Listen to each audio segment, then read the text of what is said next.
Scotland need to call on someone. Erin Cuthbert can so often be that player. All the way up, there's Kenny Dalglish making the angle for the shot. Dalglish makes it 3-1 and equals the Scottish scoring record.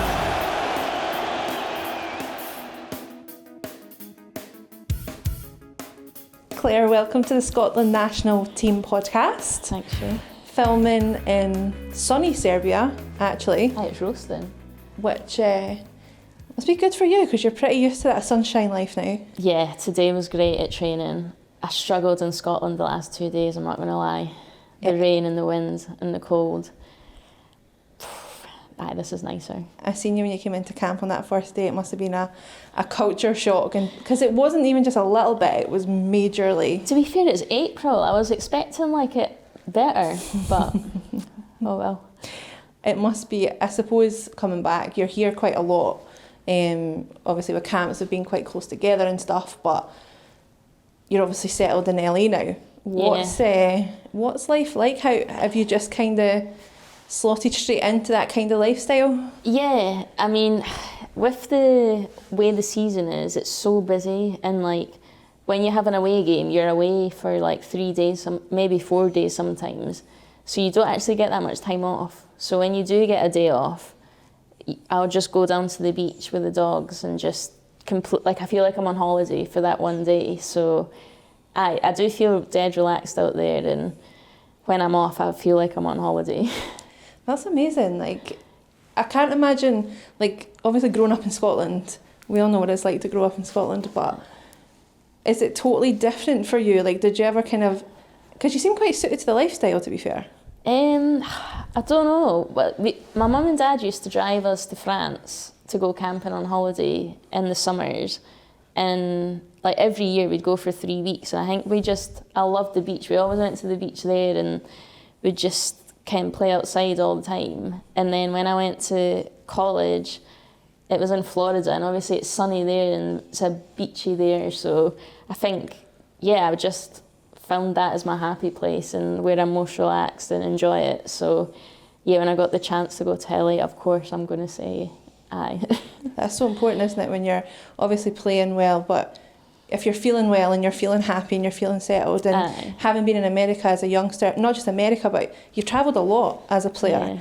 So it's kind of just been the way you've developed, but being happy and being kind of that, having that happy sort of lifestyle balance must be so important. It's the same way when I went to Melbourne as well. I've just ended up places that are sunny in general that normally have a beach, but that's obviously not the reason I've gone, but it is kind of, I do always think of a decision, what's best for football, but like I do prioritise, like, am I going to be happy? Is it like the right thing for obviously me and Johnny, or like family, will I be homesick? You kind of have to, if it's somewhere that's you're going to enjoy off the pitch, you're less likely to miss home or miss anything. So yeah, I think as much as football's important, life off the pitch has to be good to play well on the pitch for me.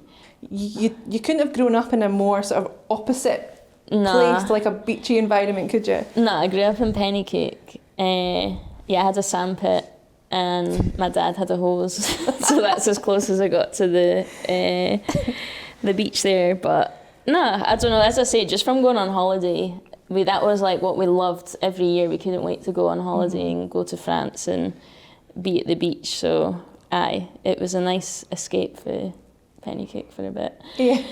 You mentioned though as well, like obviously you've got Johnny over there now, because I know it wasn't always the case. There was a lot back and forward, and you got your dogs out there. Yeah. Like, I mean, first of all, how are the dogs settling in? The dogs love it. Sometimes I just look at them and I think, yous don't know how lucky yous are, like where yous are living. It took them a while to get used to the sun, actually. I have to take them out before 10 in the morning or after like 4 p.m, just so it's not too hot and they didn't burn their paws. But nah, they seem to love it. What type of dogs are they? 2 labs. Oh, so they're big dogs, so you need to watch the heat with them. But they love water as well. So if they just go and like sit in puddles, or well, not puddles, but the water at the beach and stuff. So love that. 2 little very well travelled little labs. And Johnny's, obviously, you guys got married at Christmas. Aye, we did. I've not even got my ring on. Oh, you can't even show off the sparkler. You'll be fuming. I've not lost it. I swear. But yeah, so how's married life? Such a cliche question, but like it's been a big adjustment with having you both over there now. I feel so old now. Like I remember first coming in the squad and there wasn't really many of the older girls were married, but then when someone did get married, it was like, oh my God, like they're married and now it's me. But nah, it's nice actually. I didn't really know, obviously you don't know what to expect, like you just had such a good wedding day and like nothing's changed, like we're just kind of ourselves, but it is nice knowing that he's stuck with me now and that's it. I can be a wee bit cheeky and it's harder to break up with me. You're legally locked in now. Aye. And you mentioned your wedding, which looked like a beautiful day, and obviously you had the girls there as well with you, and some of them were your bridesmaids. That must have been really special for you. Yeah, we had Caroline and Chloe Arthur was my bridesmaids. There's kind of like being a progression, and like when you're younger, like, oh, who are you going out with and who do you like? And then if there's, oh, you've got a boyfriend, and then you move in with them, and then it's now, oh, you're married. Like it is like cool going through that journey with the girls on camp as well. So to have them there on the day was good chat, because to be fair, half the audience, half the guests were English and half were Scottish. So to have the Scottish girls come in and like own the Ceilidh and like teach like all the English lot the Ceilidh was class, because they'd never experienced that before, so it was good to have them there to set the tone, to represent the Scottish side. Let's go back with our feet on the ground. What was that sort of grounding like growing up in Penicuik? Because you don't seem like you've changed at all. You still seem like the same person. It doesn't seem, you have that kind of like Ellie, well obviously you do, but not in a, you're still a Penicuik lass, I'm clearly. glad I couldn't turn out like the Americans or like turn all Hollywood on anyone. Like, I don't know, just obviously growing up, my mum and dad were just, didn't have much, and we were just basic and kind of just, we didn't really get spoiled or anything, and always just got brought up to work hard and be grateful and like appreciate what you've got. So I think that's kind of just stayed with me throughout my years, and I think travelling, it's opened my eyes to so much, and I've seen, especially in America, some of the families in America are so rich, and some of them are, you see, like they're not happy, and it just has made me realise, like, Ken, you need to find happiness from within. It doesn't matter really like how rich you are or where you're living or what you've got.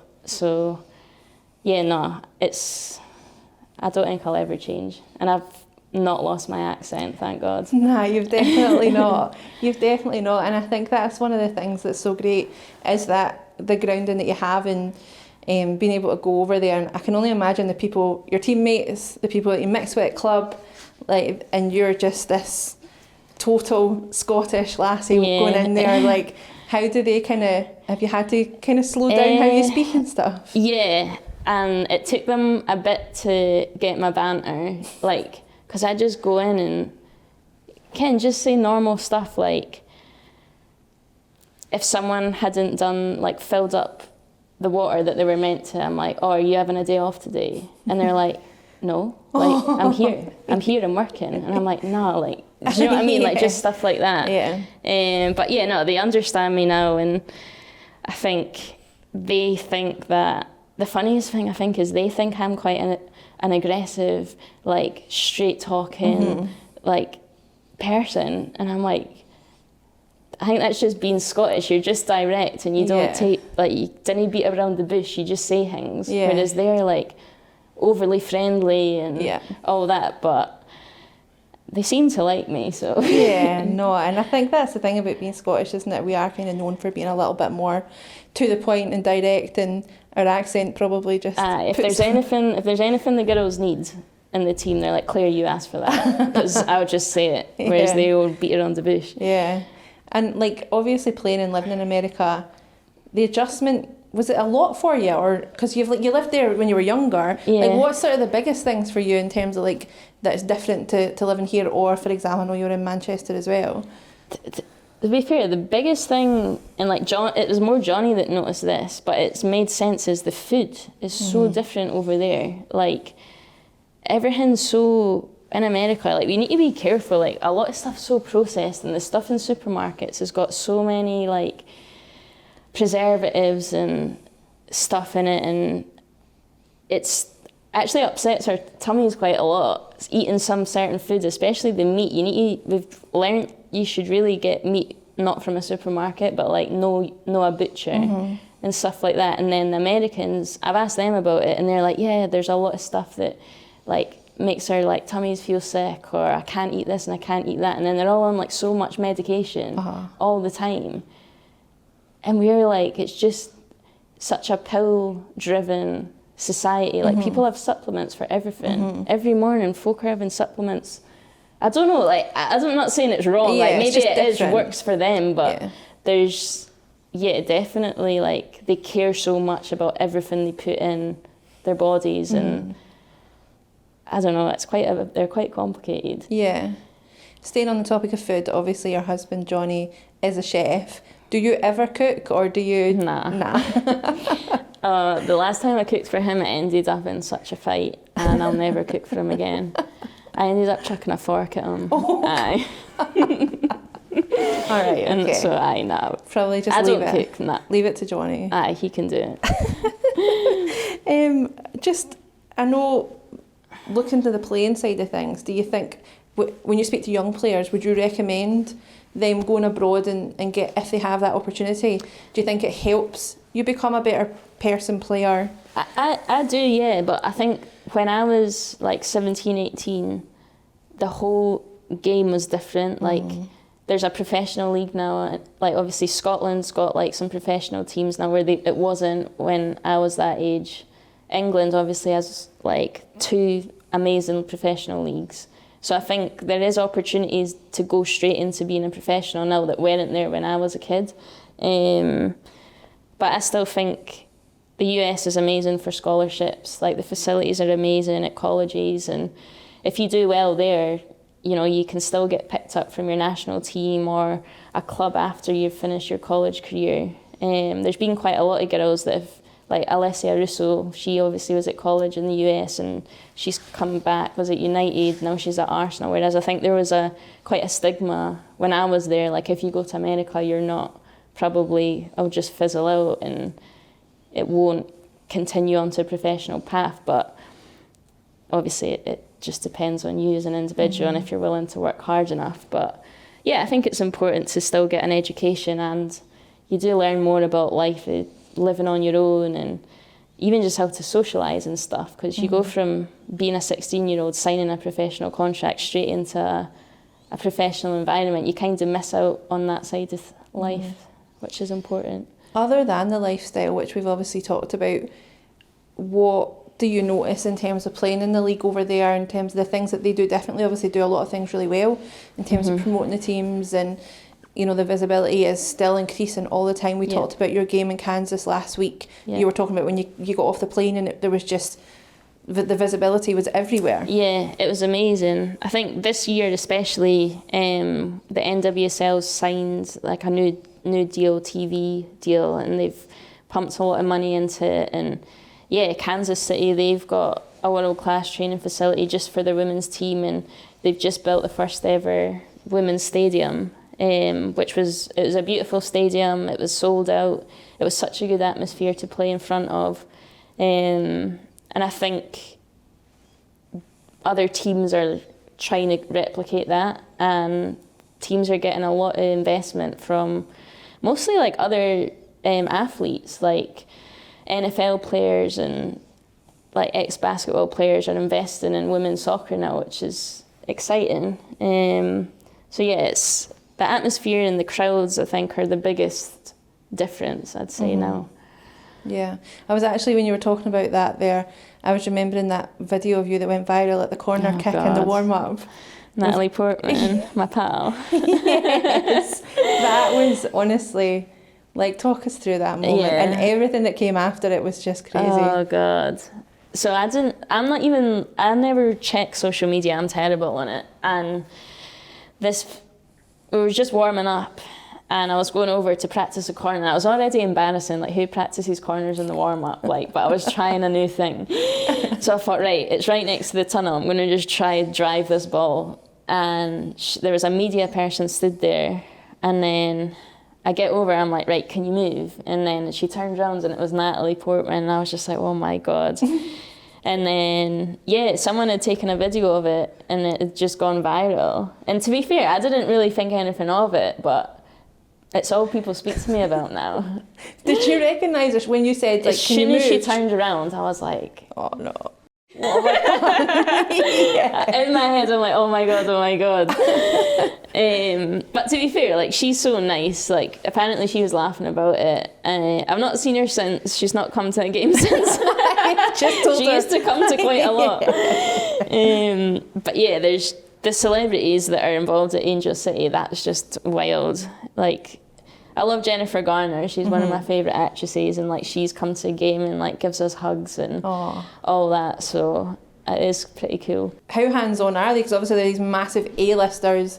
Are they around quite a lot? They just come up to games. So if there's like, this is the other thing, every home game is like an occasion. So that it'll be like, you know, they have like a Pride game and it's all Pride night, or they'll have like sort of like Asian Heritage Night or like Black History or something. Like, there's always an event going on. So whatever the event is, everyone will be dressed up for that event, or like there'll be some like festival going on. So they'll kind of just turn up for that and then obviously watch the game, and they'll come sometimes be in the tunnel, or like just as we go out to warm up, they'll be giving us high fives and stuff. But to be fair, it's probably just PR. Like, they obviously like are excited about the game and they love it, but like we didn't speak to them really. Like, we didn't really know them. Yeah. I mean, you seem pretty settled there, are you? Are you feeling the LA life for the next wee while? We'll see what happens. It's just I've got another year on my contract, and then we'll see. But I am enjoying it. I do like it. You obviously have massive commute's an understatement, but to come back here as often as you're coming back now, because the camps have been pretty close together. And I know when I see you on the first couple of days of camp, I'm always so surprised at how fresh you are because of the obviously the amount of travel that you do. How has it been coming back and forward so regularly to Scotland? Yeah, to start with, it was like tough, but I think I've kind of worked out a sleep schedule now and when to take naps to be like functioning at training and stuff. It's not like that one camp where I completely slept in, missed my alarm, and I got woken up to like the doctor and Caroline like at the door like, Claire, we've got training, and I'm like, shit, like, what do you mean? They're like, everyone's on the bus, and then I had to it's the quickest I've got changed and on the bus, and then I just cried on the bus because I was overwhelmed. But then it's, to be fair, like, the coaches are good, they understand, like, there'll be times where I'm like more tired than others, so yeah, it's tough, but you not do much else I can do. Exactly, and you've always got a smile on your face. Like, even like the Nations League campaign last year was obviously grueling in its schedule, and obviously the opposition that we faced as well was top tier. So it would have taken a lot out of you. I think 60 caps you hit in the last camp. Am I right? Last one. How was that moment for you? Yeah, like, when it's things like that, you don't really realise again until like afterwards, and you're like, when I look back, I think, wow, like, I've played 60 games for Scotland, like, it's surreal. And I think with the travelling back and forward now, like, there is a lot of people like, it's like, why are you doing that? Like, you could stay fresh and be fit for a club, and I'm like, no, like, that's, if you get called up for your national team, like, it's the best thing ever, like, still. So yeah, my main focus is just staying fit and staying healthy and trying to be available to give everything for this team for as long as I can. Is that what gets you through, is just total pride in playing for Scotland? Oh, aye. Yeah. And like, I love the girls, I love the team, like, it's just, yeah, it's amazing. Do you remember that first cap? Aye. Do you? Uh-huh. We were away at Iceland, and I think we won 3-2, and it was actually Caroline was there, and so was Siobhan Hunter, and it was the first time we'd been called up to the first team. And we all got on as subs, actually, and we all were all at Hibs together and all grew up together. And it was just like a dream. It was like, I still remember walking onto the pitch and just feeling like I was on a cloud, and I was like, I touched the ball, I think, once for like the 5 minutes I was on, but yes, it was amazing. Yeah. There's still a core in the team as well of people coming through at the same time. Obviously, you and Caroline are really close, but do you keep in touch with anyone from Hibs in sort of those earlier days? It's hard to know, like with obviously the time difference, and I've not seen the girls for years, but like there is that core group. Is wherever like I might bump into them or I'll see them at some sort of event. It is like just like we've never been away from each other. It's so nice.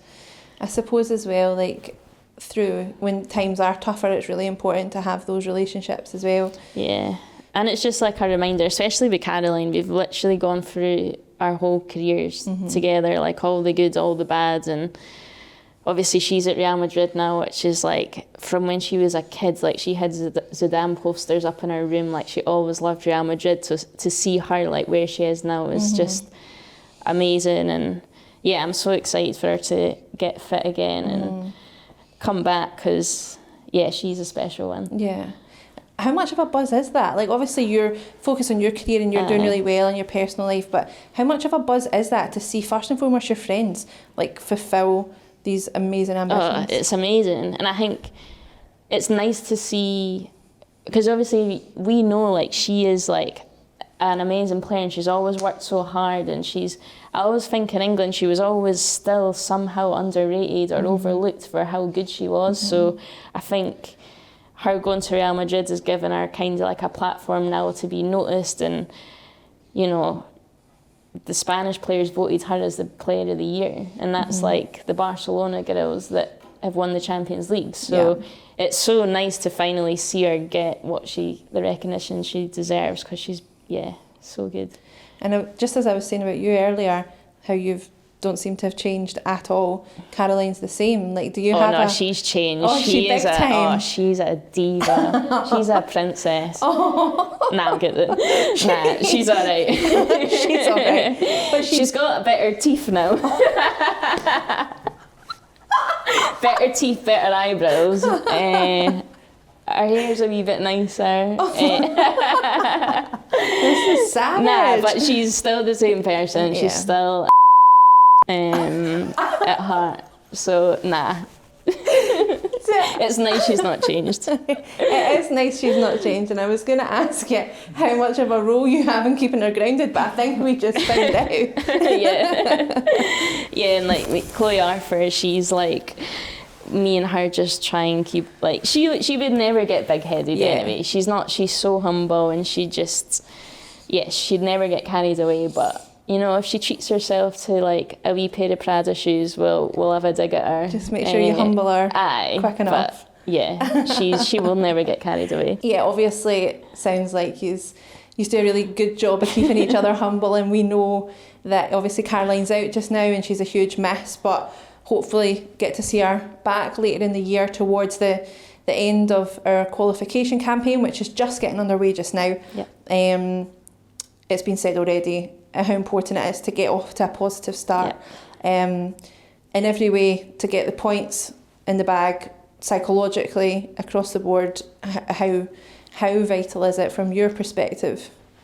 It's huge. Obviously not qualifying for the last two tournaments still like hurts, and the reason we play is to obviously make tournaments, and obviously this is our first opportunity in a year to play a competitive game that actually can get us a step closer to qualifying. So it's so important, and to get a win to start, especially away from home, would be amazing. Having had a taste of it before in terms of major tournaments, does that fuel wanting to do it more, or is it just a given that of course you want to get back to major tournaments? I think like obviously as a like competitor you're always wanting to win no matter what, but I think knowing what the opportunities qualifying for a tournament gives, especially to like us as a national team, is huge. Like from when we qualified in 2019 to that World Cup, the FIFA like women's football has grown so much in every single way. So for us to qualify at a tournament now is so much bigger than what it was back then, because it's such a bigger game. There's so much more money involved. Like it would be huge for our nation. So yeah, we are aware of that, and it just drives you a bit more. Yeah. You're so right, because the winning of that and the qualification for tournaments, it means bigger fans, it means more interest, and it just generally means more growth, which is what we all want. So to know that obviously that's the players' main focus is to get to Switzerland next year. You are now vice captain as well. We've seen you come on in the last game in Penicuik as captain. What about your own sort of development? Do you enjoy that leadership role? You share it with Caroline? Yeah, I think it's just kind of a natural progression. I've been in the squad for a while now, and I'd say like, yeah, Pedro's good at giving us like leadership roles and taking responsibility. So yeah, to share that role with Caroline, it's under Corsi. Obviously Corsi's amazing and we love her, and to try and support her and help her in any way we can is, yeah, it's a role that I'm very proud to take on.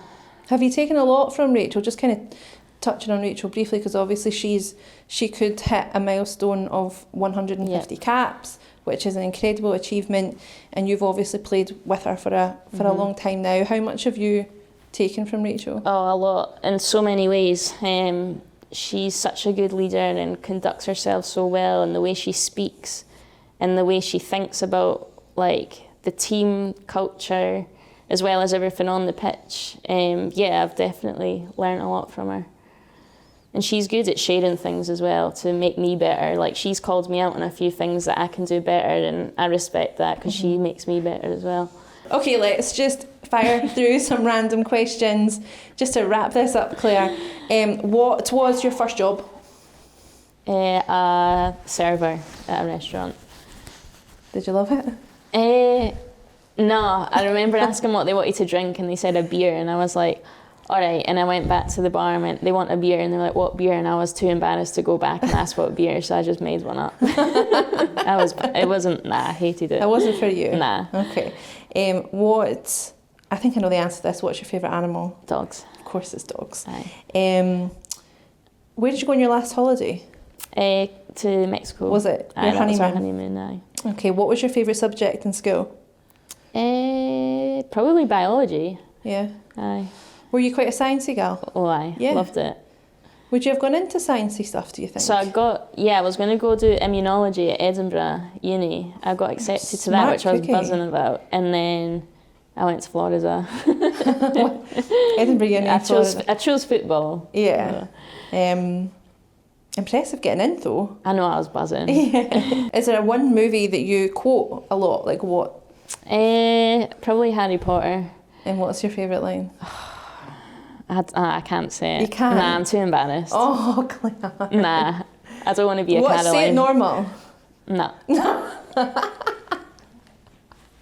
Okay, are you sure? I am fine. You're fine. All right. I'll make this the last one. What's one thing you wish you enjoyed more? I wish I enjoyed ice baths more. I hate them, That's but I have not to go in them. what I thought you were going to say.